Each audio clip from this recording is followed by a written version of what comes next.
ये कहानी ममता की है। बचपन से ही घर में ये एहसास दिलाकर पाला गया कि औरतों को बोलने का हक नहीं है। अरे ममता, जरा जल्दी जल्दी हाथ चलाओ। रोज ऑफिस में देर पहुंचता हूँ तुम्हारे कारण। लेकिन आपका सारा खाना पैक और तैयार भी है। अरे जबान जितनी चलाती हो उतना अगर हाथ चलाती ना तो शायद घर को अच्छे से मैनेज कर पाती। क्या मतलब है? क्या नहीं मिला आपको? मोजे मोजे कौन देगा? ममता भागकर पति को मोजे देती है।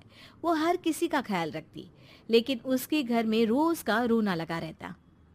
अरे माँ, आज स्कूल में टीचर ने मुझे फीस के लिए डांटा। माँ, मुझे अच्छा नहीं लगता कि स्कूल में फीस के पैसों के लिए मुझे कोई भी बात सुनाए। अरे पर बेटा, ये तो पापा करते हैं ना, सारा ऑनलाइन। मुझे तो इसकी जानकारी भी नहीं है।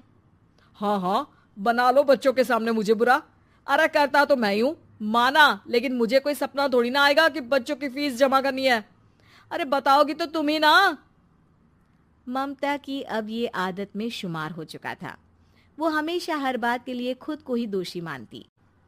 एक दिन वो पड़ोस की दोस्त से कहती है, समझ नहीं आता यार, मैं इतनी डम कैसे हो सकती हूँ। बात तो सही भी है ना। अब पति बेचारा नौकरी करे, पैसे कमाए, या फिर ये देखे कि बच्चों की फीस का वक्त है। क्या करूँ यार। पता नहीं, मेरे पति तो सारा काम खुद ही करते हैं। वो तो कहते हैं कि तुम थक जाती होगी, सारा दिन घर बाहर बच्चे तो। अच्छा, ऐसे भी पति होते हैं क्या? अरे क्या बात कर रही है? भाई साहब कभी तुझे किसी बात के लिए सुनाते नहीं? किसने कहा नहीं सुनाते? अरे ये पति चीज ही ऐसी होती है कि बिना पत्नी को सुनाए उन्हें चैन की नींद कहाँ आती है। तो तू भी परेशान रहती होगी कि कैसे, क्या, कब भूल गई। अरे वो तो मुझे बस इस बात के लिए ताना देते हैं कि मैं वक्त पर खाना क्यों नहीं खाती या पार्लर जाकर अपनी साज सज्जा क्यों नहीं करवाती।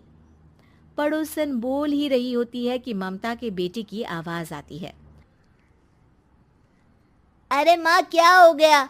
लग नहीं रहा कि आज आप मुझे पानी भी देगी। अरे कब से खाने के लिए वेट कर रहा हूँ। अरे यार, मैं चलती हूँ। बेटा खाने के लिए वेट कर रहा है, मैंने उसे खाना भी नहीं दिया।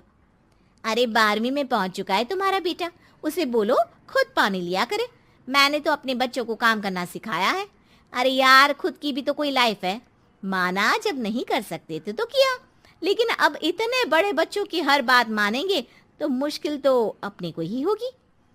ममता को पड़ोसन की बात में दम तो लगता है, लेकिन करे क्या, आदत भी तो खुद ही ने डाली थी। ममता घर जाती है कि तभी बेटी आ जाती है। माँ, परसों मुझे एक शादी में जाना है। तेरी वो जो लाल वाली साड़ी है ना, उसे दे देना। मैं आज जाकर टेलर को दे दूंगी, वो उस साड़ी से सूट बना देगा। अरे नहीं नहीं तारा, वो मेरी माँ ने मुझे दी थी और उस साड़ी से मेरी काफ़ी भावनाएं जुड़ी हैं। तुमको ना मैं दूसरी साड़ी दे दूंगी। ओके, कोई बात नहीं, लेकिन आज दे ही देना पक्का। तारा माँ की साड़ी से सूट बनवाकर पार्टी में जाती है, लेकिन जब वो पार्टी से लौटती है, क्या है, मैं तो समझ ही नहीं पा रही हूँ। अरे जब वो साड़ी मांगी थी तो ये छल्ली सी साड़ी क्यों दे दी? मैं ही पागल थी जो इस साड़ी का सूट बनवा लिया मैंने। माँ, जानती भी हो कि कॉलेज में मेरी कितनी हंसी उड़ी। तभी वहां ममता का पति सुनील आ जाता है। अरे गवार औरत, जब बेटी साड़ी मांग रही थी तो दे देती ना।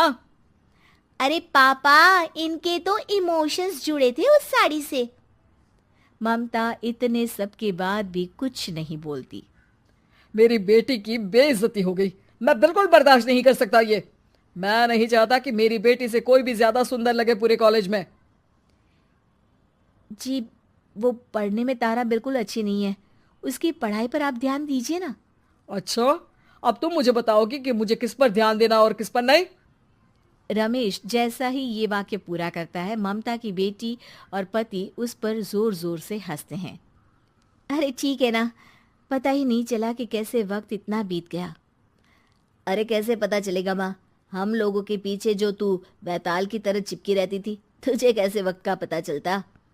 ममता को पहले सास ससुर, फिर पति और बच्चों की तरफ से इस तरीके की बातें सुनकर उसका मन बहुत दुखी रहता था। एक दिन, सुनो ना, बहुत दिनों से कमर के नीचे बहुत दर्द रहता है। कल मैंने देखा तो एक फोड़ा था। अरे ममता, एक बार अपने पति से बात करो, वो तुम्हारा फोड़ा डॉक्टर को दिखा देंगे। अरे नहीं नहीं, वो तो गुस्सा हो जाएंगे। अरे क्यों गुस्सा हो जाएंगे? तुमको दर्द है? हाँ, लेकिन वो यही बोलेंगे कि ऑफिस जाऊं या फिर तुम्हें लेकर डॉक्टर के पास। तो बेटे से ही बात कर ले। अरे वो तो मैं कर लूं, लेकिन फोड़ा है ऐसी जगह कि उसे बताते मुझे शर्म आएगी। लेकिन कुछ ना कुछ तो करना जरूरी है ना, ऐसे कब तक फोड़े के दर्द से तड़पती रहेगी? अब तो सोच रही हूँ कि इनसे बात कर ही लूं, वरना दर्द के मारे कहीं मर ना जाऊं। लेकिन शाम को, ममता, क्या किया तुमने आज? खाने के डिब्बे में कैसा खाना दिया था? दाल खराब हो गई थी। कब की थी? दाल तो मैंने सुबह ही बनाई थी, खराब कैसे हो गई? अच्छा सुनिए ना, मुझे कहना है कि अरे गरम दाल बंद करोगी तो ऐसा ही होगा ना। बेइज्जती हो गई सबके सामने मेरी। ऑफिस वालों ने ऐसा मजाक उड़ाया कि क्या बोलूं। कल से ठीक से खाना देना है तो देना, वरना खाना देना बंद कर देना। बाहर खा लूंगा मैं। ममता, जो पति से अपनी परेशानी बताने वाली थी, वो अब ये सोचने लगती है कि कल से पति को खाने में क्या दे। अगले दिन ममता थकी थकी सी हालत में, आप लोगों के लिए नाश्ता बना दिया है, खाना बनाने की हिम्मत नहीं है आज तो। रात भर सोकर थक गई है ना, इसीलिए तो खाना नहीं बना सकती। हिम्मत नहीं हो रही है, मैं बस सोने जा रही हूँ। बस मैडम को सोने का बोल दो, फिर देखो कैसे सोती रहती है। माँ, फिर वही पराठा सब्जी। अरे हमारे साथ के दोस्त एक से बढ़कर एक नाश्ता खाना लेकर आते हैं, आप तो बस। सभी घर से निकल जाते हैं, लेकिन जब शाम को बेटा घर आता है तो घर में अंधेरा रहता है। बेटा लाइट जलाता है। क्या माँ, तुम्हारा भी जवाब नहीं है बिजली का बिल बचाने के लिए? वो बोल ही रहा होता है कि सामने माँ जमीन पर लेटी मिलती है। वो उसके पास जाता है।